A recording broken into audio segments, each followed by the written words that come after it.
శరణం.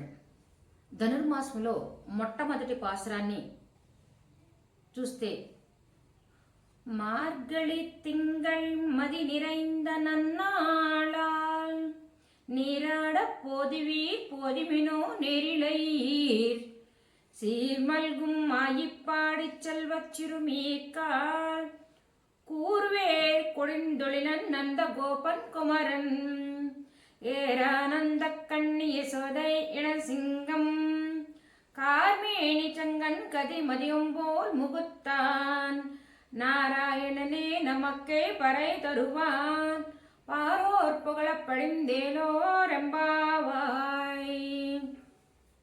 ఆ తల్లి గోదాదేవి 30 పాసురాలతో ఆ స్వామిని ఎంతో అద్భుతంగా గానం చేస్తూ ఆ పాసురాలని ఈ లోకానికి అందించి ఆ తల్లి చివరికి తాను ఆ రంగనాథుల్లో ఐక్యమైపోయింది. అయితే ఆ తల్లి ఈ వ్రతానికి ఎలా మేలుకొల్పుతుందో తన చుట్టూ ఉన్నటువంటి తన స్నేహితులందరినీ, ఓ అందమైన ఆభరణము గల పడుచులారా అని ఉంటుంది. ఇది మార్గశీర్ష మాసం, అంటే మాసానం మార్గశీర్షోహం అని శ్రీకృష్ణ భగవానుడి గీతలో చెప్పినట్టుగా మార్గశీర్ష మాసం నా ప్రతిరూపం అని చెప్తారు. అలాగే ఐశ్వర్యంతో నిండినటువంటి రేపల్లిలో వారందరికీ కూడా, రేపల్లిలో ఉన్న వాళ్ళందరికీ కూడా ఐశ్వర్యం సమృద్ధిగా ఉంటుందన్నమాట. సమృద్ధిగా ఎందుకు ఐశ్వర్యం ఉంటుందంటే శ్రీకృష్ణ భగవానుడు అక్కడ ఉన్నాడు కాబట్టి వారందరికీ కూడా ఐశ్వర్యం ఎంతో సమృద్ధిగా ఉంటుంది. అయితే అందమైన ఆభరణములు గల పడుచులారా, అందరికీ అందమైన ఆభరణాలు ఉంటాయా? ఉంటాయి. ఏ ఆభరణాలు ఉంటాయి? మంచి వాక్య ఆభరణం. ఏ మనిషికైనా ఒంటి నిండా నగల దిగేసుకుంటే అది ఆభరణాలు, అది కొంతవరకు అందంగా ఉంటుంది. అసలైన అందం ఏంటంటే మన వాక్ అనేది మనకి అందాన్ని తెచ్చిపెడుతుంది, అంతే కదా. ఎలాంటి వాక్కు ఉండాలి? మనం ఎదుటి వ్యక్తిలో మనల్ని మనం ఊహించుకోవాలి.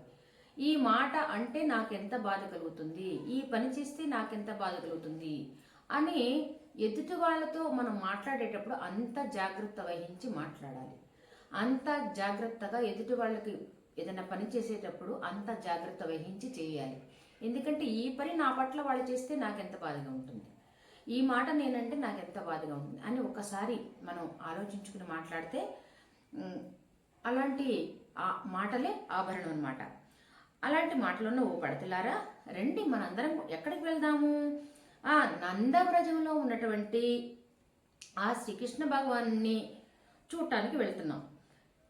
ఎందుకు వెళ్తున్నాము? అక్కడ ఎవరున్నారు? నందగోపుడు ఆ పసిబాలుడిగా ఉన్నటువంటి బాలకృష్ణుడికి కాపలాగా తన వాడి అయినటువంటి ఆయుధంతో కాపలా కాస్తున్నాడు.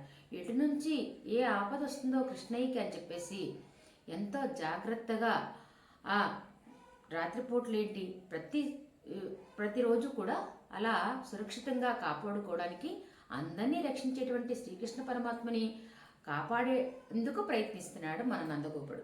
ఇకపోతే యశోదమ్మ ఎలా ఉంది? యశోదమ్మ అంటేనే అష్టాక్షరి మంత్ర స్వరూపం, ఓం నమో నారాయణాయ అనే స్వరూపం అని చెప్పేసి మనకి పెద్దలు చెప్తారు. అలాంటి యశోదమ్మ పాలనా పోషణలో ఉన్నాడు.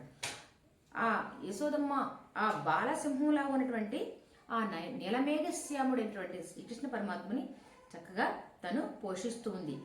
ఎర్ర తామరలలోనే ఉన్నట ఆ శ్రీకృష్ణ భగవానుడి యొక్క కళ్ళు. కమలాక్షుడు కదా ఆయన పేరు. కమలాక్షి నర్చించు కరములు కరములు శ్రీనాథు వర్ణించు జిహ్వ జిహ్వ అని ఆ కమలాక్షుని చక్కగా ఈ తల్లిదండ్రులు ఇరువురు కూడా పాలన పోషణ చేస్తున్నారు. అటువంటి దివ్య ముఖమండలము కలిగిన వాడే ఆ నారాయణుడే. నారాయణే నమక్కే పరే తరువాన్. నారాయణ తప్పించి వేరొకటి మనకు వద్దు, నారాయణే మనకి కావాలి. మనకు నారాయణుడు ఏమిస్తాడు? పరా అనే వాయిద్యాన్ని ఇస్తాడంట. పరా అనే వాయిద్యం పైకి చూడడానికి వాయిద్య పరికరం అయితే, కానీ అంతరంగా దాని యొక్క అర్థం ఏంటంటే ఆయన పరమపదం చేరుకోవడమే ఈ పర అనే దానికి అర్థము.